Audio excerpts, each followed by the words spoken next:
Hello friends, welcome to our channel analytics IAS academy. और दोस्तों, आज फिर से आपके सामने हाजिर हूँ एक इंपॉर्टेंट इन्फॉर्मेशन के साथ। यूपीएससी ने ईपीएफओ से रिलेटेड डिटेल्ड एडवर्टाइजमेंट रिलीज कर दिया है दोस्तों।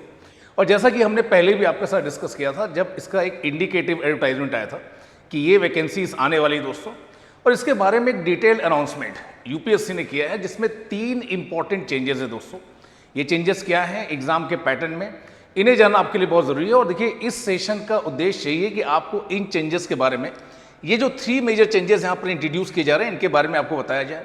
तो यहाँ पर आप देख सकते हैं दोस्तों, डिटेल्ड एडवर्टाइजमेंट आ चुका है और फिर से यहाँ पर वही बातें की जा रही हैं कि क्या वैकेंसीज हैं ईओ के एग्जाम में, एओ के एग्जाम में, एपीएफसी के एग्जाम में। तो 2 तरह की पोस्ट है दोस्तों।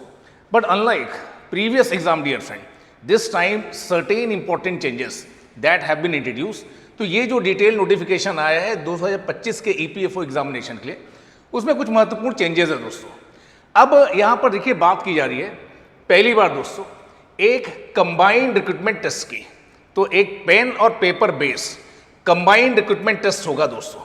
2023 में जब ये एग्जाम हुआ था दोस्तों, तो उसमें अलग अलग पेपर हुए थे। एओ और ईओ के एग्जाम के लिए अलग एग्जाम हुआ था, और असिस्टेंट प्रोविडेंट फंड कमिश्नर के लिए अलग एग्जाम हुआ था, जिसको आइटम नंबर 1 और आइटम नंबर 2 की तरफ से एड्रेस किया गया था। बट यहाँ पर बहुत ही क्लियरली बोला जा रहा है कि एक कंबाइंड रिक्रूटमेंट टेस्ट होगा, जो कि एक सिंगल टेस्ट होगा दोस्तों। रिक्रूटमेंट टेस्ट 2 घंटे का दोस्तों, जहाँ पर 120 क्वेश्चंस होंगे। अब इस टेस्ट में, जो कि एक सिंगल टेस्ट है, जिसमें आपके लिए एक बहुत ही महत्वपूर्ण बात है दोस्तों कि जो भी आपकी सिंसियरिटी है, जो भी आपका हार्ड वर्क है, एक ही बार में आपको उसे यूज़ करना पड़ेगा। पहले आपके पास मॉर्निंग और इवनिंग में 2 एग्जाम हुआ करते थे, अब एक कंबाइंड रिक्रूटमेंट टेस्ट है जिसमें दोनों पोस्ट के लिए एक कंबाइंड टेस्ट होने वाला दोस्तों। तो यहाँ पर देखिए, मैंने क्लियरली आपको बताया कि 2023 में असिस्टेंट प्रोविडेंट फंड कमिश्नर और enforcement officer and account officer के लिए सेपरेट एग्जाम थे दोस्तों। बट 2025 में सिंगल कंबाइंड रिक्रूटमेंट एग्जाम होने वाला है, जिसको बहुत ही एक्सप्लिसिटली इस नोटिफिकेशन में मेंशन किया गया है। इसके इम्प्लीकेशन क्या है दोस्तों? इसके इम्प्लीकेशन ये है कि देखिए, यूपीएससी के पर्सपेक्टिव से तो उनको जो एग्जाम कराने की जो लॉजिस्टिक्स हैं, पेपर वगैरह, ये सारी चीज़ों की बचत होगी। बट आपके पर्सपेक्टिव से क्या है?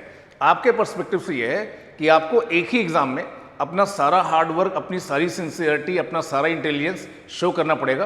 तो ये एक महत्वपूर्ण इंप्लीकेशन है जब आप बात करते हैं कंबाइंड रिक्रूटमेंट टेस्ट की दोस्तों। दूसरा यहाँ पर देखिए, जो महत्वपूर्ण बात मैं आपके साथ डिस्कस करने वाला हूँ, जब पिछली बार ये एग्जाम अलग अलग हुआ था तो दोनों के सिलेबस में स्लाइट डिफरेंस था। कुछ चीज़ें थी जो एपीएफसी के एग्जाम में एक्स्ट्रा थी दोस्तों। तो ये कुछ एक्स्ट्रा कंपोनेंट थे, developmental issue, auditing and insurance, Indian culture and heritage, state related topics, these were certain extra things. But जब यहाँ पर आप बात करते हैं कि सिंगल पेपर होगा, सिंगल एग्जाम होगा, तो एक यूनिफाइड सिलेबस की बात की जा रही है for both APFC as well as AO और ईओ के लिए डियर फ्रेंड। सो जो एक्स्ट्रा कंपोनेंट थे, अब उन्हें इंक्लूड कर दिया गया है किसके सिलेबस में? ईओ के सिलेबस में। तो एपीएफसी का जो एक्स्ट्रा कंपोनेंट था, उसे यहाँ पर क्या किया गया है? इंक्लूड कर दिया गया। और यहाँ पर आप देख भी सकते हैं कि देखिए, ये 2023 का सिलेबस है, जो कि अलग अलग है। असिस्टेंट प्रोविडेंट फंड कमिश्नर के केस में कुछ एक्स्ट्रा कंपोनेंट थे जो ईओ के एग्जाम में नहीं थे।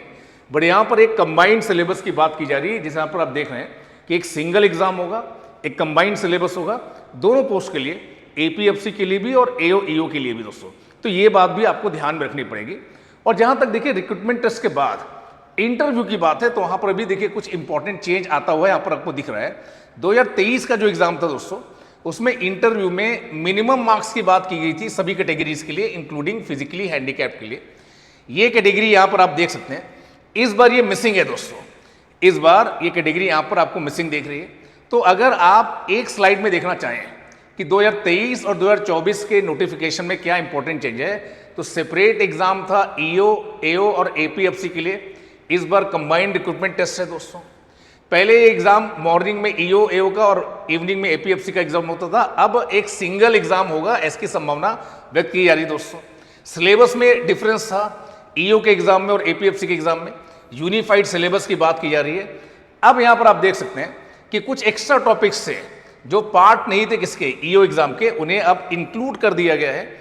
ये बात भी आपके लिए बहुत इंपॉर्टेंट है। कंबाइंड रिक्रूटमेंट टेस्ट का कोई मेंशन नहीं था 2023 में, कंबाइंड रिक्रूटमेंट टेस्ट की बात की जा रही है 2025 में। So these are certain important changes that you have to keep in your mind अगर आप इस एग्जाम की तैयारी कर रहे हैं या इस एग्जाम को क्रैक करना चाहते हैं 2025 में। और देखिए, अगर आप एक सीरियस एस्पिरेंट हैं आपने प्रिपरेशन स्टार्ट कर दी है या प्रिपरेशन स्टार्ट करने वाले हैं और इस एग्ज़ाम में एक बहुत ही स्ट्रक्चर तरीके से एग्ज़ाम को क्रैक करना चाहते हैं, तो देखिए we at the analytics IAS dear friend, we are going to start a 60 days exclusive batch for AP EPFO examination दोस्तों, जहाँ पर इन दोनों एग्जाम की कंबाइंड तरीके से आपको प्रिपरेशन कराई जाएगी। GS का जो एरिया है, इंग्लिश का जो एरिया है, मेंटल एबिलिटी का जो एरिया है, ठीक है, जो भी सोशल सिक्योरिटी रिलेटेड एरियाज हैं, हाँ, लेबर लॉ से रिलेटेड जो एरियाज हैं, एक ही कोर्स में दोस्तों सारे एस्पेक्ट्स आपके कवर किए जाएंगे। 10 अगस्त से ये बैच स्टार्ट होने वाला है। अगर आप इंटरेस्टेड हैं तो दिए हुए नंबर पर आप कॉल कर सकते हैं और आपकी जो भी क्वेरीज है उन्हें रिजॉल्व कर सकते हैं। Thank you to all for joining me and for staying with me dear friends.